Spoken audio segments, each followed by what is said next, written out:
Hi guys, so today we are going to be reading this book. In this episode of it, we're only going to be reading chapters 1 through 3. Well, without further ado, let's get to it. Chapter 1.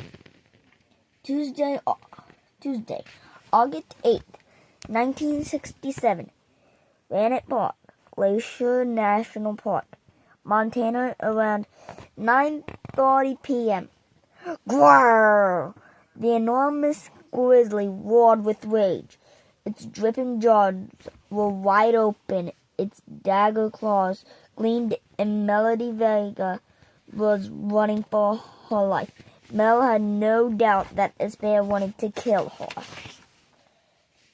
Just moments before, Mel had been sitting in the peaceful darkness surrounded by the magical wilderness of Glacier National Park.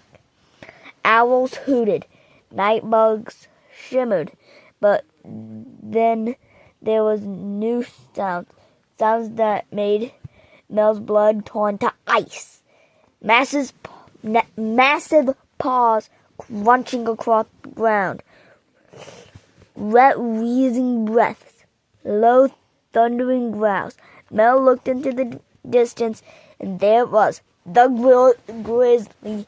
Its silver-brown fur glittered in the moonlight. Mel's body filled with panic, and before she could stop herself, she was running as fast as she could. Within seconds, the bear was after her, its paws crashing against the ground. Mel's heart pounded with terror as she sprinted toward a pine tree. It was small and thin, but it was her only hope for staying alive. She prayed that this grizzly didn't climb trees. The bear was one leap away when Mel launched herself into the tree. She gripped a low branch, kicked her legs up, and swung around. But before she could start climbing, the bear was standing on its hind legs, and it swiped at Mel with a giant paw, and the claws tore through the flesh of her leg. Somehow, Mel ignored the searing pain, the dripping blood. She clutched the branches with her trembling hand, pulling herself higher and higher out of the bear's stabbing reach. But the grizzly didn't give up. It pounded the tree trunk, ripped away branches, and bellowed with fury. Grrr!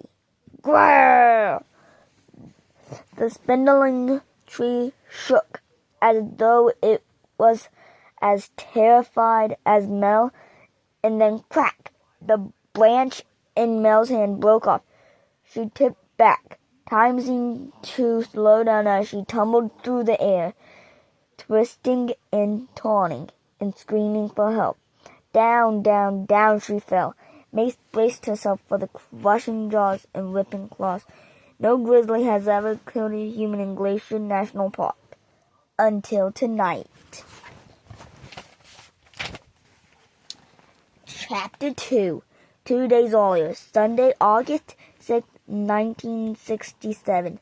Lake McDonald, Glacier National Park, around 8 p.m. Mel, I have a question for you, said Mel's 4-year-old brother Kevin.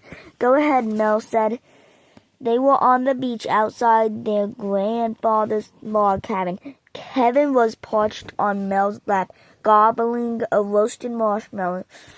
Their campfire crackled. The lake looked purple in the moonlight. What's the most dangerous, most scariest, most fiercest animal? Kevin asked. Here in Glacier, Mel asked. She swallowed the last bit of her own roasted marshmallow.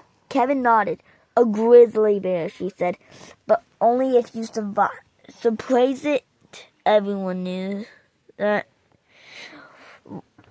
What animal can beat a grizzly bear? He asked. Mel said. She loved her brother more than anything, but he could drive her crazy with his non-stop questions.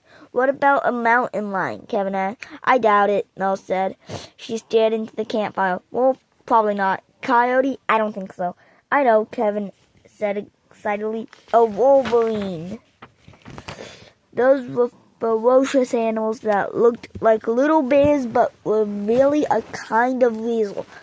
Mel had no idea if wolverines picked fights with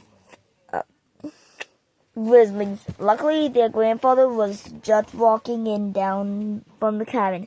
His walk boots crunched on the rocky sand. Did somebody say Wolverine? He asked as he sat down next to them. I once saw a Wolverine steal a dead deer from 3 wolves. The Wolverine was no bigger than a fox, but it had no fear at all. Kevin jumped up off Mel's lap. Can a Wolverine beat a grizzly? No, Pops said, shaking his head. Grizzlies are the strongest, but I'll tell you this. Wolverines are fierce. Like me, Kevin said with a little growl. He bared his teeth and turned his sticky hands into claws. Then he fell into Pop's lap in a fit of giggles. The sound rose up into the starry sky, and at that moment, Mel could pretend that this was just another normal happy vacation in Glacier. But of course, there was nothing normal about this trip, and Mel was sure she'd never feel happy again. Dad was back home in Rissington. He couldn't miss any more walk this year, and Mom was gone. She died last December in a car crash. Guys, there's a picture. Let me show you the picture. There's the picture.